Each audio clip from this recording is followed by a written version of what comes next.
Hello mga Papa, what's up? Kakonvoy King Papa Bench is back. Ayan. So mga Papa, no, ang content natin ngayon ay tungkol doon sa daily rest natin.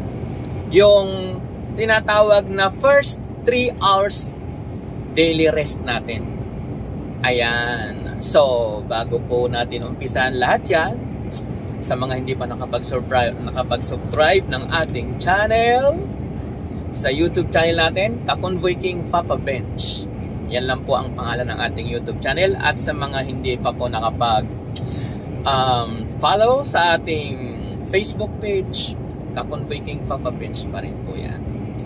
Ayan. And like nyo na rin po and share para po tayo mapunta pa sa iba, malalaman pa ng iba, lalo sa mga parating na galing ng Pilipinas, para maintindihan po nila yung mga rules dito sa Europe. Ayan, yan po yung ating topic ngayon mga Papa, no? Ayan, so mga Papa, ayan, shout out nga pala, special shout out muna tayo kay Papa Christopher Gratel Marcha. Ayan, shout out sa'yo Papa Chris. Ayan, kasi ito pong si Papa Christopher Gratel Marcha, mayroon po siyang post doon sa isang trackers group. Mayroon po siyang post tungkol doon sa first 3 hours ng daily rest natin. Tama po yon, 100% tama po yung post niya na yon. Yung rules na yon na pinost niya, tama po yon. Ang problema lang po kasi doon, nagkaroon po ng kunting pagtatalo. Kasi meron pong ibang mga hindi nakakaintindi o hindi nakakaunawa o hindi pa ho nila nalaman, hindi pa nila naintindihan yung rules na yon. So, yung iba nagbitaw na rin ng hindi magagandang salita, hindi magagandang comments. So, hindi po talaga nagkaintindihan. So, ngayon ipapaliwanag po natin yan. Nasabi ko na rin po yan doon sa comments ko, nagagawang ko to ng vlog. Although nung previous pa na mga vlog natin ay meron na po akong ginawa niyan. Ngayon hihimay-himayin po natin ngayon yan. Yang first 3 hours na yan. At saka isa pa, meron ding mga tropa na nagtatanong sa akin, tumatawag, Papa Benz, tama ba tong pinagawa sa akin ng dispatcher ko? Pinag-rest ako ng 3 hours, tapos i-continuous ko na lang daw, tapos mag-rest na ako ng 9 hours. Yan. May mga tropa din po tayo na nagtanong sa akin yan. So ipapaliwanag po natin yan. Kung allowed ba? Kung allowed ba yung first 3 hours? Continuous po yun ha. Yung first 3 hours na rest natin, continuous po yun.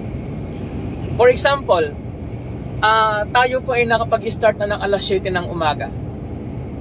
Bumiyahin na tayo. Tapos ngayon, nakapag-drive tayo ng mga ilang oras, mga 2 o 3 oras, nakarating na tayo sa company. Pagdating natin doon sa company, hindi tayo ang nagkakarga or hindi tayo ang nagdiskarga.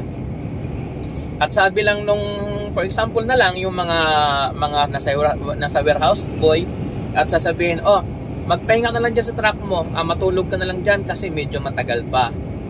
Ayan. Pwede mong gawin yun mga Papa, no? Kung ikaw ay nanduwala naman sa loob ng truck, wala ka namang gagawin, pwede mong ilagay sa rest mode. Ilagay mo sa rest mode yung tako mo. Pagkalagay mo sa rest mode, pag ikaw ay inabot ng 3 oras or 3 oras mahigit, wag lang bababa ng 3 oras. Yun po yung first 3 hours na sinasabi na daily rest natin.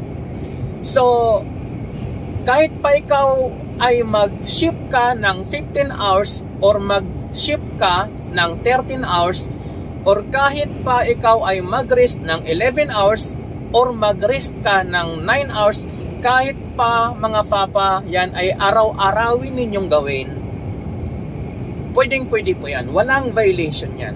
Basta ikaw ay nakapag 3 hours ka na ng unang 3 hours sa daily rest natin. Wala pong violation yan. Kaya kung mapapansin ninyo, kalimitan sa mga dispatcher ngayon, pinipwersa na nila yung kanilang mga driver na mag-rest ng 3 hours. Kung napapansin ninyo yan, mapapansin nyo po yan. Minsan, iutusan kayo ng mga dispatcher ninyo ng ganyan, na okay, sige, mag-rest ka muna ng 3 oras. Tapos after ng 3 hours mo, pwede ka nang mag-rest ng 9 hours.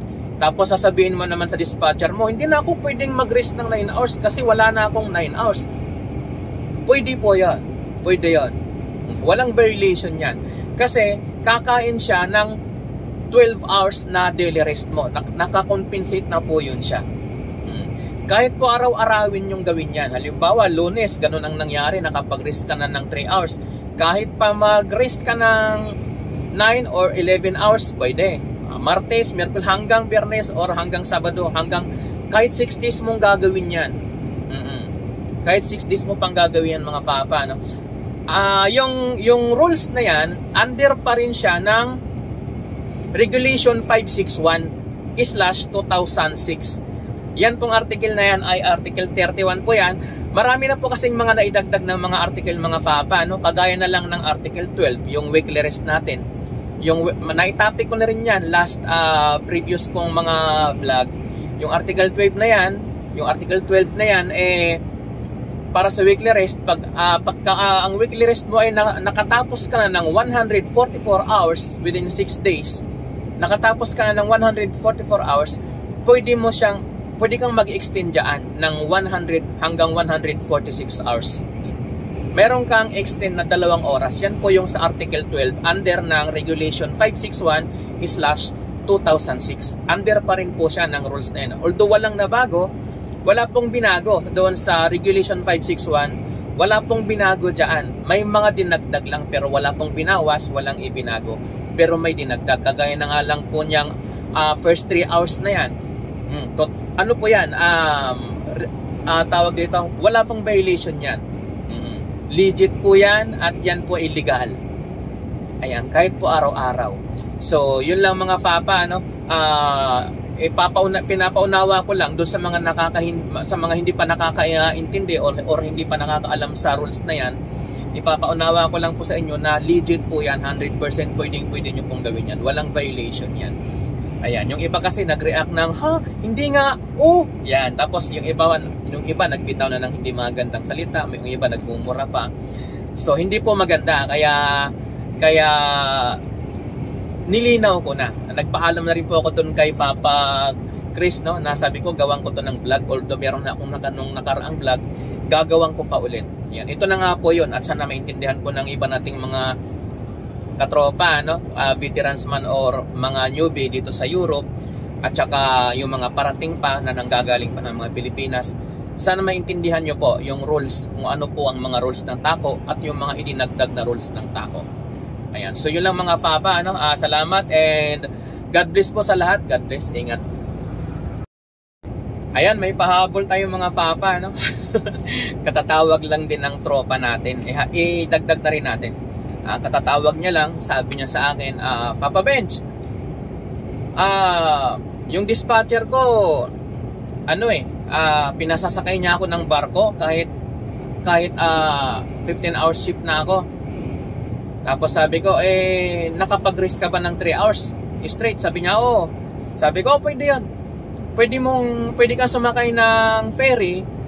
Kahit lampas ka na ng 13 hours ng shift mo, pwede kang sumakay ng ferry basta ikaw ay naka 3 hours ka na rest sa daily rest mo, first 3 hours. Pwede kang sumakay ng ferry, pwede mong maximum 15 hours yan. Basta, pagbaba mo ng barko, kailangan yung 11 hours na ferry break mo, kumpletuhin mo pa rin yan. Yan, kumpletuhin mo pa rin yung 11 hours na ferry break mo. Kasi yun po talaga ang rules ng ferry. Kailangan makompleto mo yung 11 hours na ferry. So, idinagdag ko lang yun mga papa, no? Sa ferry kasi, pag sumakay ka ng ferry, 13 hours lang talaga yan. 13 hours lang talaga yan para mabuo mo yung 24 hours ikot ng 24 hours para mabuo mo yun siya. Talagang 13 hours lang talaga yan siya. Tapos, 11 hours yung ferry break mo. Ayan. Pagka naman ikaw ay nakapag-rest na ng 3 hours sa baba, straight, pwede ka nang mag 15 hours. Pwede ka nang sumakay ng ferry kahit 15 hours. So, idinagdag ko lang yung mga papa, kakatawag lang. So, thank you mga papa. Salamat. Ingat sa biyahe. God bless.